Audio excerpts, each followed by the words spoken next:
말씀을 준비하면서 김영랑 시인의 내 마음을 아시리라는 시를 읽게 되었습니다. 오늘 찬양 마지막 부른 누군가 날 위해 기도하네, 이 가사와도 약간은 오버랩되는 그런 시인데요. 이 시를 읽으면서 오늘 말씀과 상당히 맞닿는 부분이 있는 것 같아서 한번 읽어드리는 거는 좀 귀에 쏙 들어오지 않을 수도 있는데 제가 천천히 낭독해 드리겠습니다. 내 마음을 아시리, 내 혼자 마음 날같이 아실이.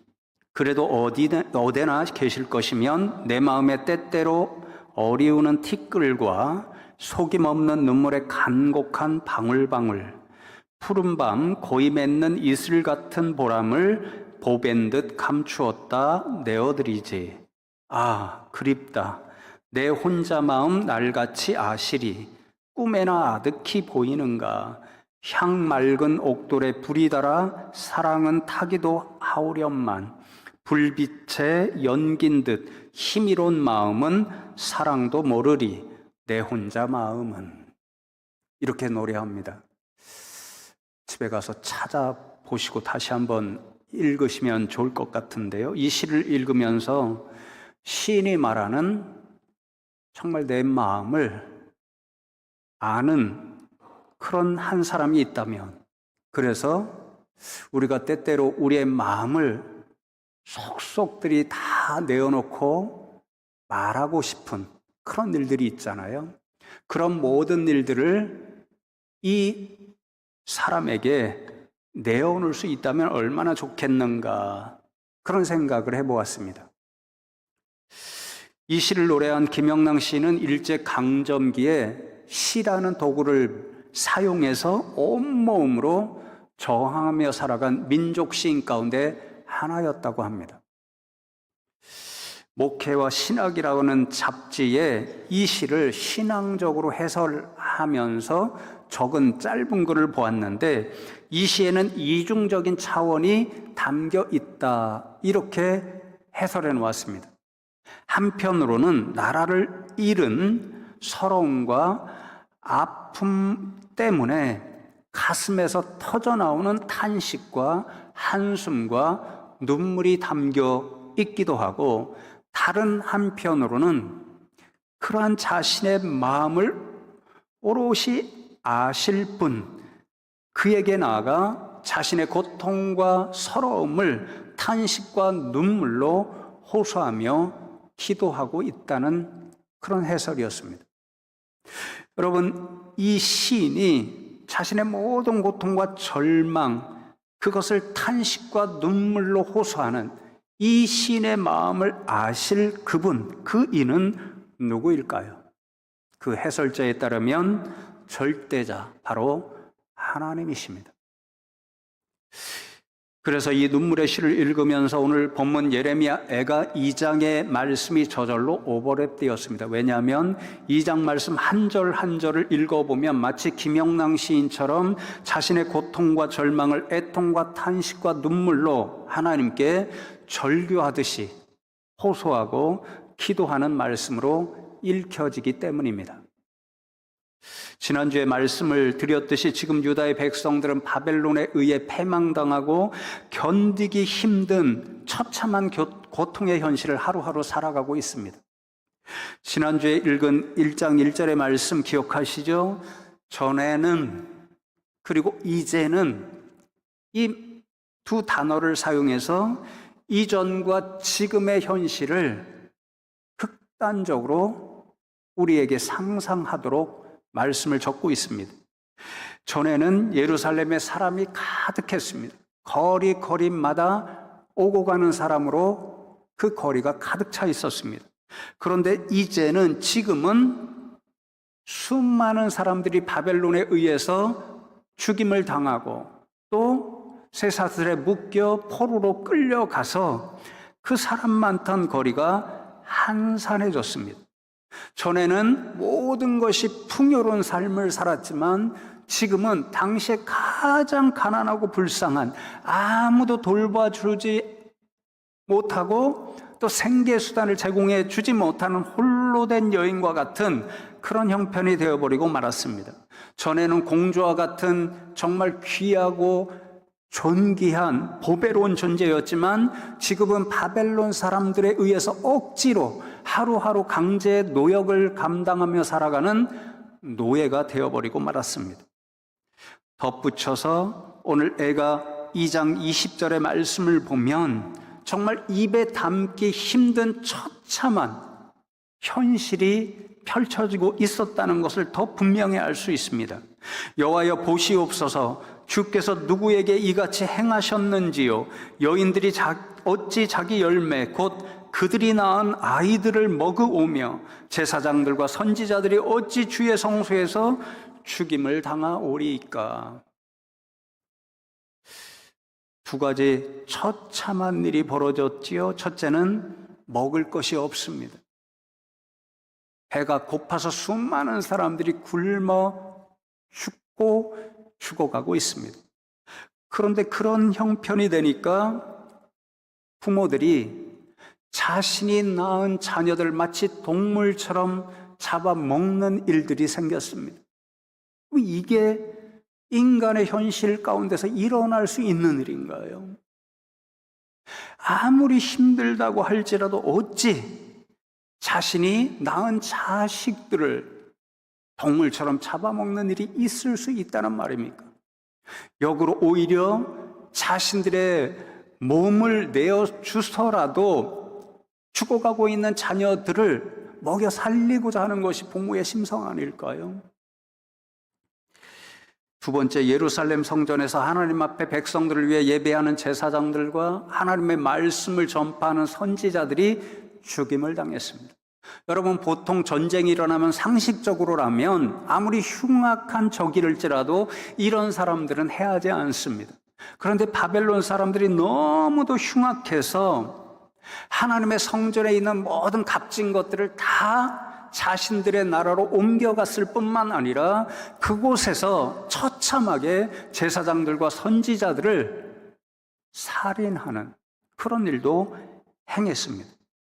그러니 여러분, 이 두 가지는 무엇을 이야기하고 있냐면요, 지금 유다의 백성들에게 사람으로서는 견딜 수 없는 처참한 고통의 현실이 계속해서 일어나고 있다는 것을 이야기합니다. 사람이 감내할 수 있는 고통의 한계치를 이미 넘어서 있습니다. 그래서 이 상황에서 유다의 백성들이 고통을 감내하기 위해서 스스로 할 수 있는 일이 거의 없었습니다. 우리도 때때로 유사한 경험을 하게 되지요. 현실의 고통이 너무도 힘들어서 벗어나려고 발버둥을 치고 사방으로 뛰어다녀 보아도 스스로 벗어날 방법이 잘 보이지 않을 때가 있습니다. 지금 유다의 백성들이 그러한 현실을 하루하루 살아갑니다. 무엇을 할 수 있을까요? 이 상황에서 어떻게 해야 할까요? 에가의 저자인 예레미야 선지자는 유다의 백성들에게 딱 한 가지를 권면합니다. 눈물을 강처럼 흘릴지어다. 눈물로 부르짖을지어다. 그 한 가지 권면입니다. 오늘 본문 2장 18절 말씀과 이어지는 19절 말씀을 제가 함께 봉독해 드리려고 하는데요. 그들의 마음이 주를 향하여 부르짖기를 딸 시온의 성벽아, 너는 밤낮으로 눈물을 강처럼 흘릴지어다. 스스로 쉬지 말고 내 눈동자를 쉬게 하지 말지어다. 초저녁에 일어나 부르짖을지어다. 내 마음을 주의 얼굴 앞에 물 쏟듯 할지어다. 길 어귀에서 주려 기진한 내 어린 자녀들의 생명을 위하여 주를 향하여 손을 들지어다 하였도다. 13절로부터 19절까지는 이 처참한 고통의 현실 가운데 살아가고 있는 자신의 동족 유대 사람들을 바라보면서 사랑의 선지자, 눈물의 예언자 예레미야가 주는 영적인 교훈의 말들입니다. 한 구절 한 구절이 달리 표현되어 있지만 그 뜻은 동일합니다. 밤낮으로 눈물을 강처럼 흘릴지어다. 얼마나 눈물을 쏟아야 이렇게 강처럼 흘려보낼 수 있을까요? 그런 눈물로 하나님 앞에 부르짖으라는 거죠. 내 눈동자를 쉬게 하지 말지어다. 눈물을 계속해서 흘리면서 간절히 하나님 앞에 부르짖으라는 말입니다. 초저녁에 일어나 부르짖을지어다. 초저녁은 일을 다 끝내고 휴식 시간입니다. 그런데 그런 휴식 시간 쉬지 말고 계속해서 하나님 앞에 눈물로 나가라. 그렇게 권면하는 거지요.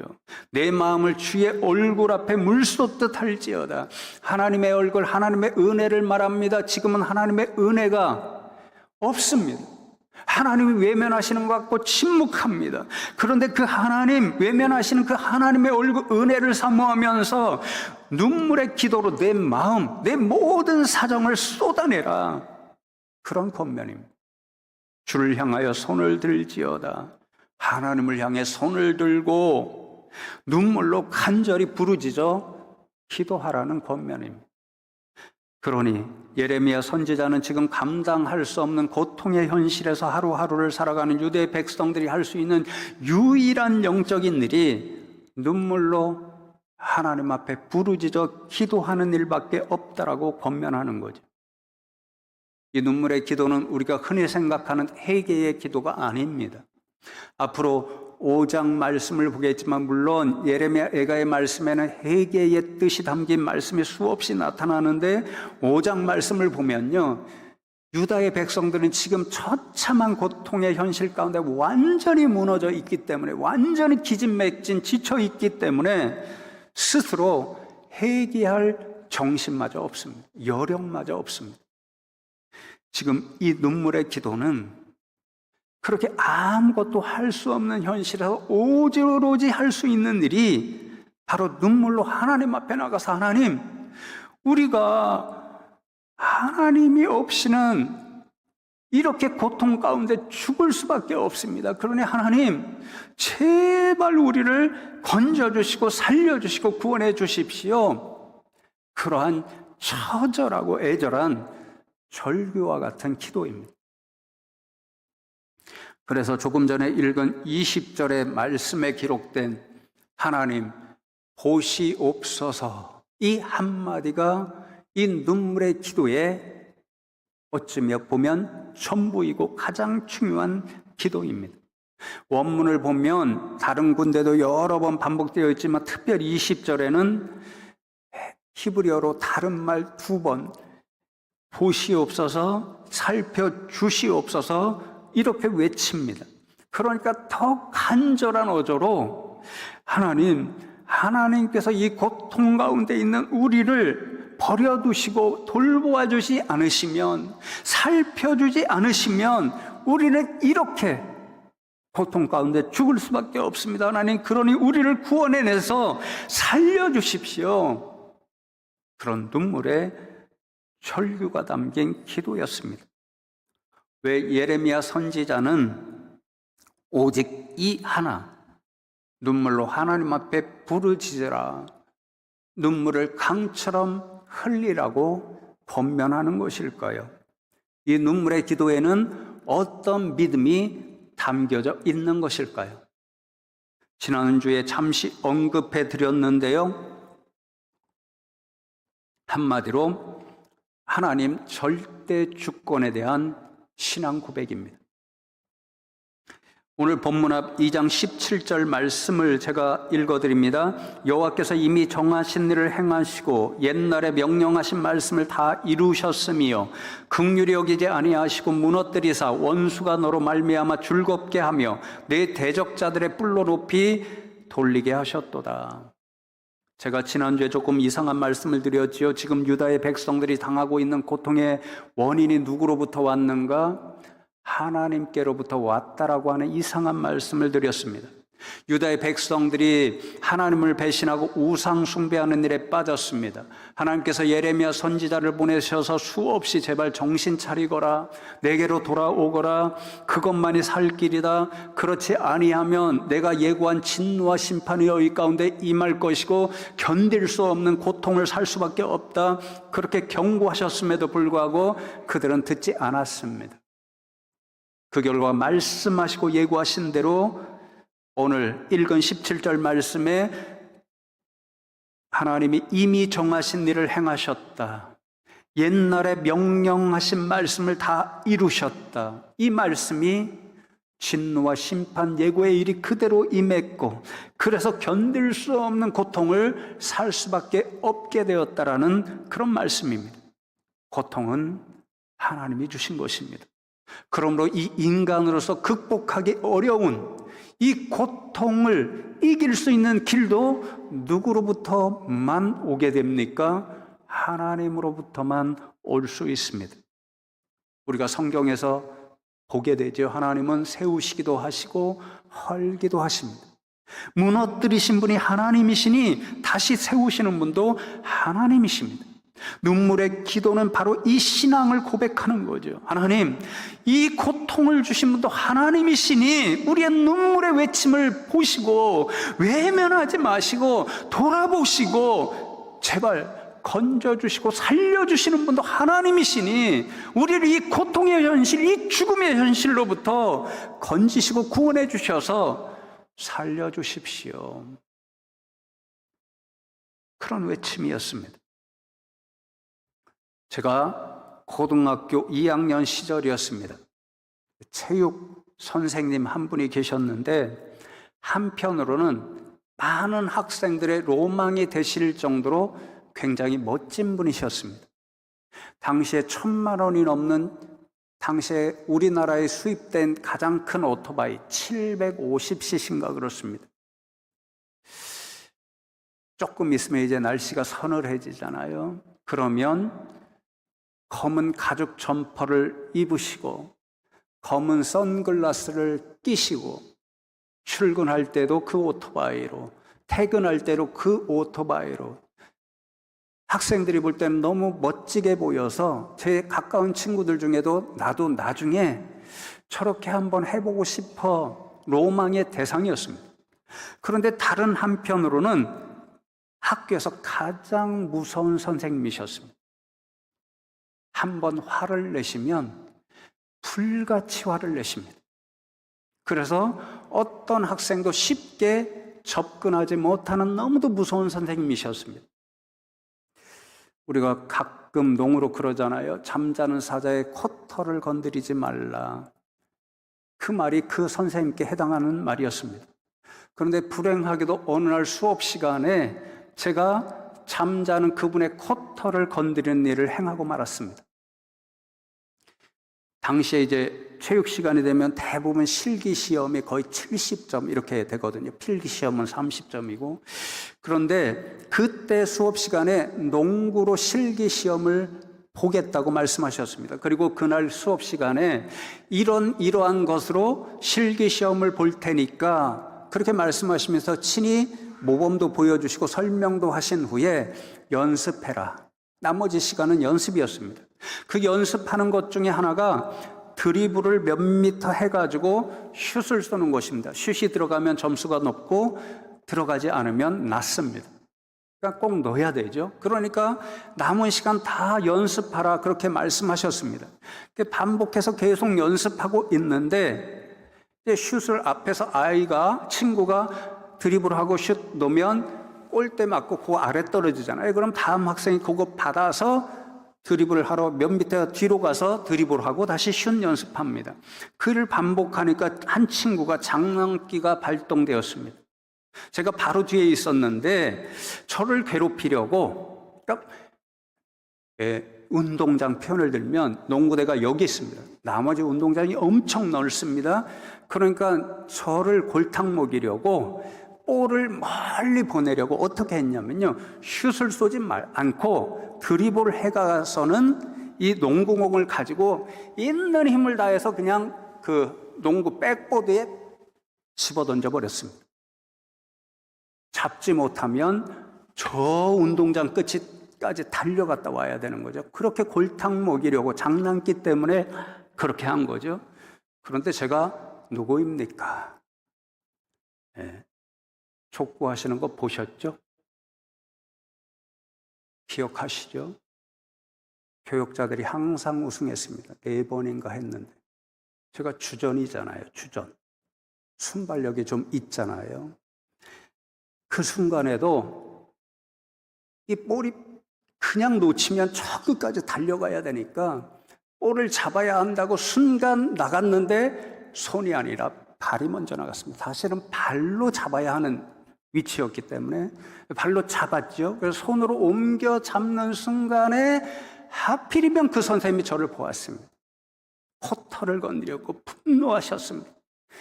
야! 뛰어와! 그렇게 하시더니 가니까 다짜고짜 상황 설명할 기회도 주시지 않고 머리 박아. 그러하신 연후에 우리가 말하죠.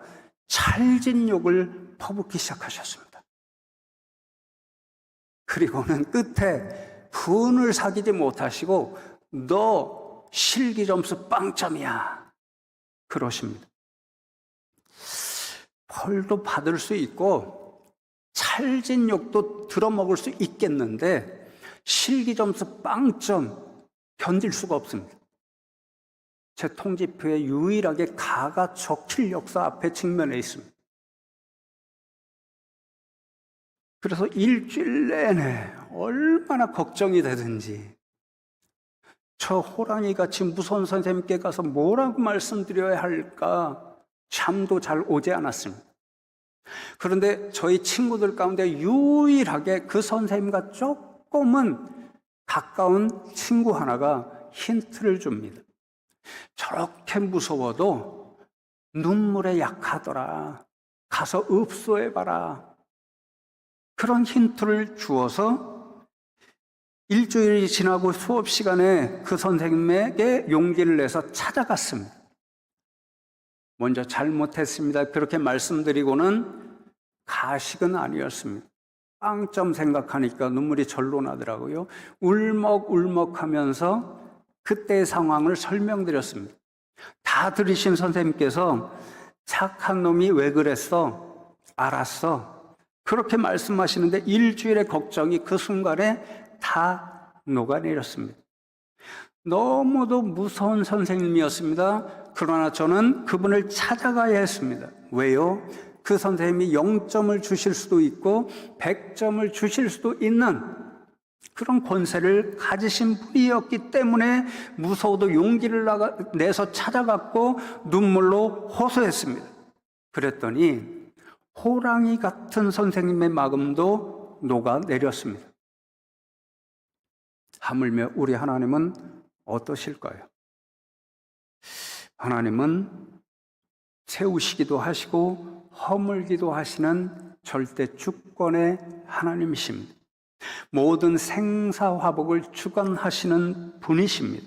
그런데 그 하나님의 약점이 무엇인가? 성도들의 눈물에 약하십니다. 성도들의 눈물에 마음을 바꾸십니다. 진노와 심판으로 무서웠던 하나님이 성도들의 눈물에 마음이 녹아내리셔서 성도들을 향한 사랑과 긍휼의 마음을 회복하십니다. 무너뜨리셨던 그 하나님께서 성도들의 눈물을 보시고 다시 건지시고 회복시켜 주십니다. 예레미야 선지자는 눈물의 선지자로 그 사실을 누구보다도 잘 알았기 때문에 아무것도 할 수 없이 기진맥진하여 하루하루 고통의 현장에서 살아가는 유다 백성들에게 눈물을 강처럼 흘려라. 하나님 앞에 눈물로 나아가라. 하나님의 마음 움직이시고 역사하시는 그것을 너희들이 볼 수 있다. 그렇게 교훈했습니다. 우리는 너무도 잘 압니다. 이스라엘 백성들이 시편 137편 날마다 눈물로 하나님 앞에 나갔고 하나님 약속하신 대로 그들을 회복시켜 주셨습니다.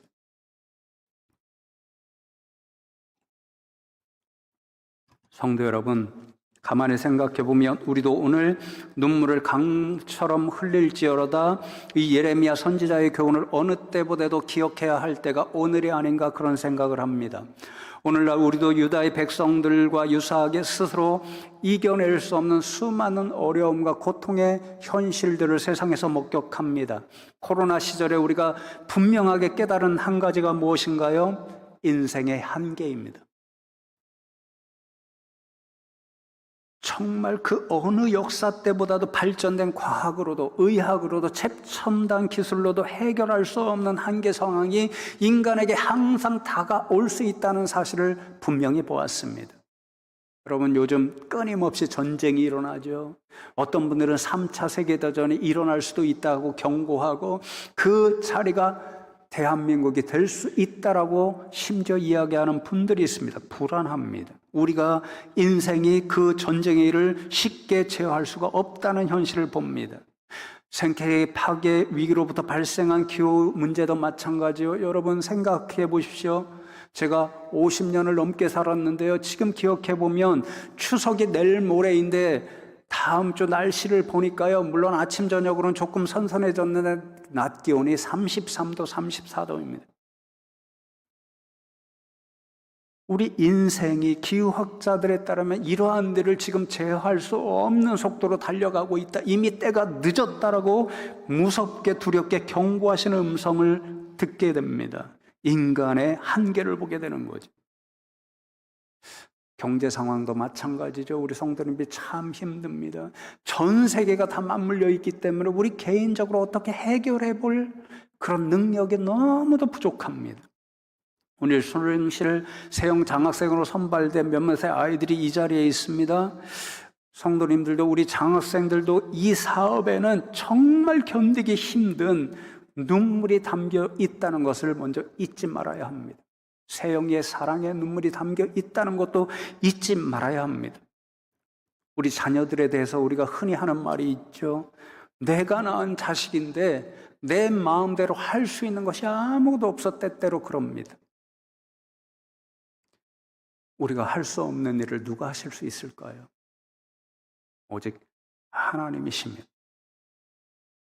세우기도 하시고 허물기도 하시는 하나님이십니다. 우리 인생에 할 수 있는 일은 그 하나님 앞에 눈물을 강처럼 흘리는 일밖에 없습니다. 그 눈물의 기도로 하나님 앞에 하나님 살려주십시오. 우리 인생으로서는 이 고통의 현실을 벗어날 수 없습니다. 구원하시고 살려주십시오. 그렇게 나갈 때 그 눈물의 기도가 하나님 역사하심을 볼 수 있는 은혜의 통로가 될 줄로 믿습니다. 그러니 이 시대 가운데 눈물의 기도로 성도 여러분에게 이 교회 가운데 이 땅 열방의 백성들과 피조물 가운데 역사하시는 하나님의 역사를 경험하시는 분들 다 되시기를 주님의 이름으로 축복합니다.